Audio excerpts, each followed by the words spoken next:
besoin de toi, maître. Heureuse est la mère qui t'a porté et allaitée. Heureux plutôt ceux qui écoutent la parole de Dieu et qui l'observent.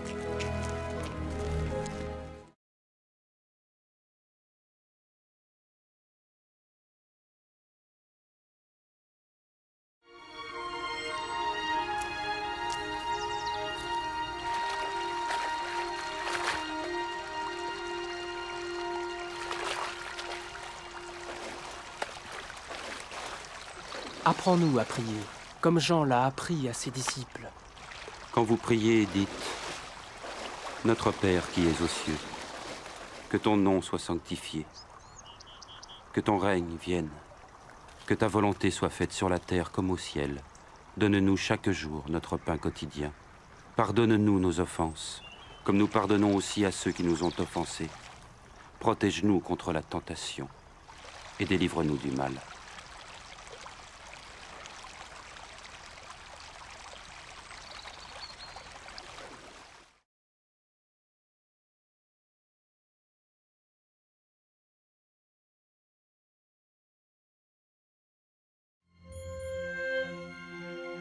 Dans les Saintes Écritures, Dieu déclare que le Messie viendrait pour être le sauveur du monde. La vie de Jésus prouve qu'il est bien celui dont les prophètes avaient parlé. Ésaïe a prophétisé que la Vierge deviendrait enceinte et qu'elle enfanterait un fils. Des siècles plus tard, la naissance de Jésus accomplissait cette prophétie.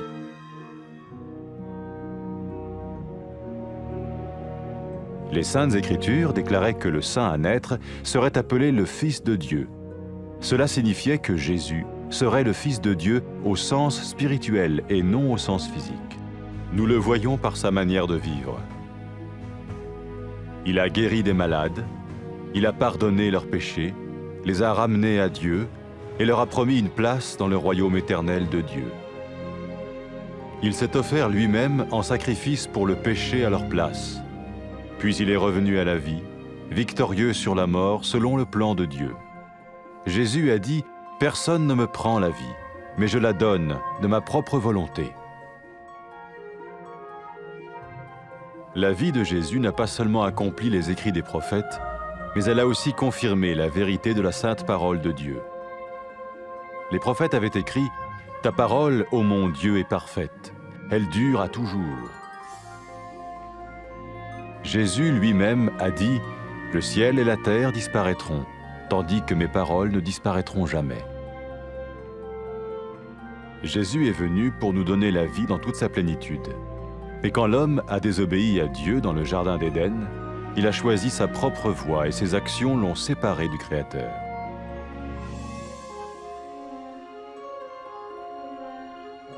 Les Saintes Écritures déclarent que tous ont péché et que le salaire que paye le péché, c'est la mort. Il s'agit de la mort spirituelle, éternelle séparation d'avec Dieu. Mais tout comme Dieu a donné un bélier pour qu'il meure à la place du fils d'Abraham, ainsi il a envoyé Jésus, le Messie, mourir à notre place. Sa vie, sa mort et sa résurrection restaurent la relation entre Dieu et tous ceux qui mettent leur confiance en lui.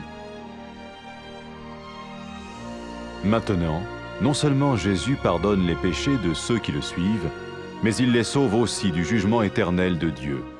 Ils sont sûrs d'aller au paradis et de vivre avec lui pour toujours. C'est cette vie et cette liberté de la culpabilité et du pouvoir du péché que Jésus offre à chacun aujourd'hui. Cela ne veut pas dire suivre une religion, mais choisir d'avoir foi en Jésus qui dit « Je me tiens à la porte et je frappe. Si quelqu'un entend ma voix et ouvre la porte, j'entrerai chez lui. » Cela veut dire se tourner vers Dieu et croire que Jésus vient dans nos vies pardonner nos péchés et nous rendre tels qu'il veut que nous soyons. Il ne suffit pas d'approuver intellectuellement ce qu'il dit, ni de vivre une expérience émotionnelle. Nous le recevons par grâce, au moyen de la foi, par un acte de notre volonté. Lorsque quelqu'un est prêt à suivre Jésus le Messie, il peut lui parler par une simple prière. Peut-être êtes-vous prêt maintenant à ouvrir votre vie à Dieu. Si oui, vous pouvez vous joindre à la prière suivante, silencieusement. dans votre cœur. Seigneur Jésus, j'ai besoin de toi. Merci d'être mort sur la croix pour mes péchés.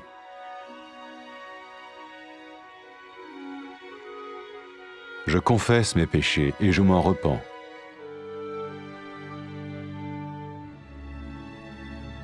Je t'ouvre la porte de ma vie et je te reçois comme mon Sauveur et Seigneur.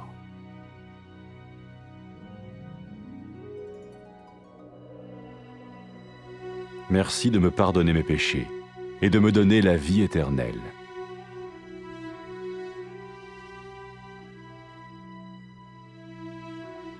Fais de moi le genre de personne que tu veux que je sois.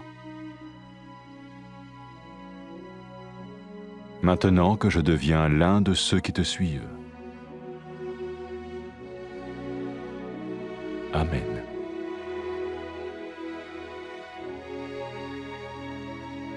Jésus a dit à propos de ses disciples, « Mes brebis écoutent ma voix, je les connais et elles me suivent. » Pour expérimenter la vie en abondance promise par Jésus, ceux qui le suivent parlent à Dieu chaque jour dans la prière et lisent ou écoutent sa parole. Ils parlent de lui à d'autres personnes et rencontrent régulièrement ceux qui l'aiment et le suivent. N'oubliez pas sa merveilleuse promesse. Tout pouvoir m'a été donné dans le ciel et sur la terre. Et sachez-le, je vais être avec vous tous les jours, jusqu'à la fin du monde.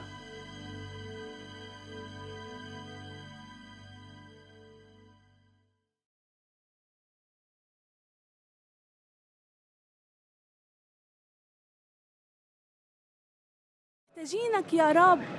نيال الأم اللي حملتك ورضعتك.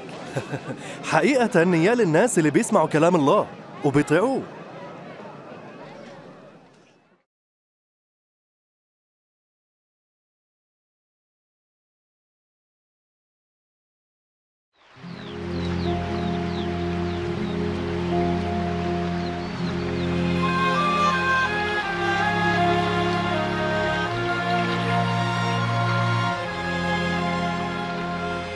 علمنا كيف نصلي زي ما يوحنا علم تلاميذه.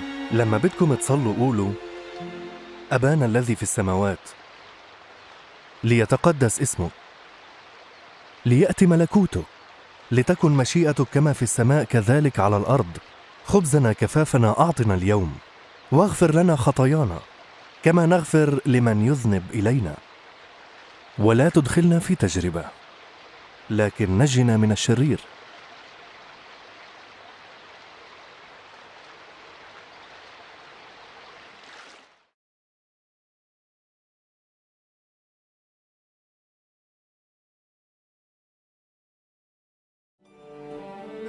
من سنين طويلة كتب الأنبياء في الكتاب المقدس إنه الله رح يبعث المسيح تيخلص الخطاة ويتصالحوا معه.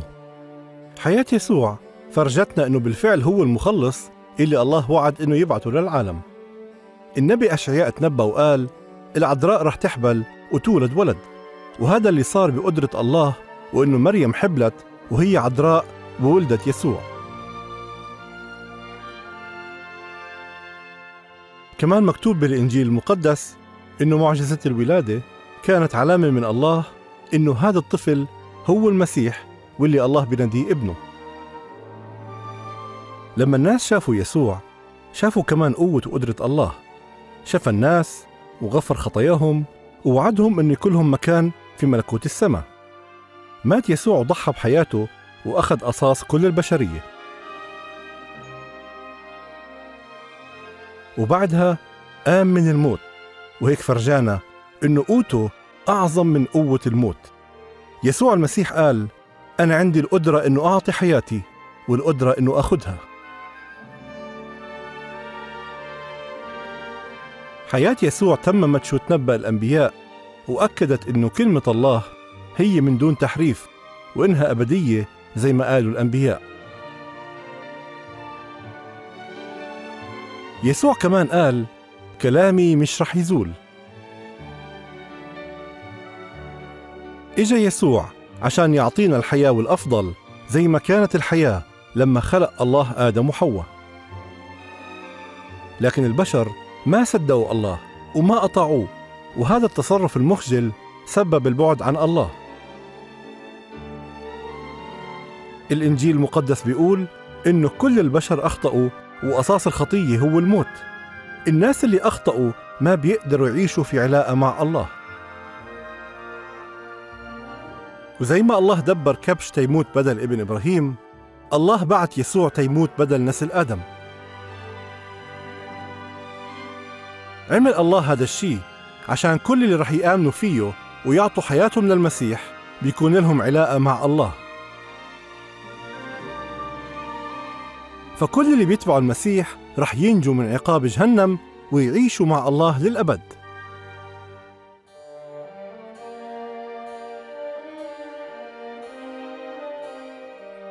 لما قام يسوع من الموت قال لأتباعه إنه باسمه رح يقدر كل البشر ياخدوا غفران الله لخطاياهم، وهذا الشيء متاح لكل اللي بيتوبوا.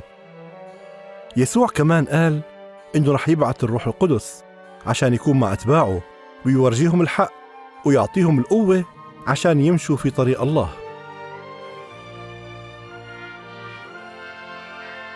لما الخاطية تابت عن خطاياها وقررت إنها تتبع المسيح، يسوع قالها خطاياك مغفورة، إيمانك خلصك. يسوع قال إنه الناس لما بتحب الله بأمانة هاي علامة إنه الله غفر لهم خطاياهم. يسوع المسيح بينادي كل الناس اليوم إنهم يمشوا وراه. إذا بدك تصير اليوم من أتباعه ويكون لك علاقة معه، بتقدر تصلي وتطلب منه هذا الشيء بكلمات مثل هيك: يا الله أنت عظيم وعالي، بشكرك إنك بتحبني، أنا ندمان إني عصيت وصاياك وأخطيت ضدك. بشكرك إنك بعثت المسيح تيموت على الصليب بدالي، وإنه قام من الموت مرة تانية. أشكرك إنه تألم عشان عقاب الخطايا اللي أنا عملتها. أنا بدي أتبعك وبآمن بيسوع كربي ومخلصي. أشكرك لأنك غفرت خطاياي وفتحت قدامي الباب علشان أدخل لعندك ولملكوتك. بطلب منك تعطيني الروح القدس عشان يمشيني في طرقك، وعشان يقويني حتى أحبك من كل قلبي وأعيش الحياة اللي بترضيك. أشكرك لأنك سمعت صلاتي. آمين.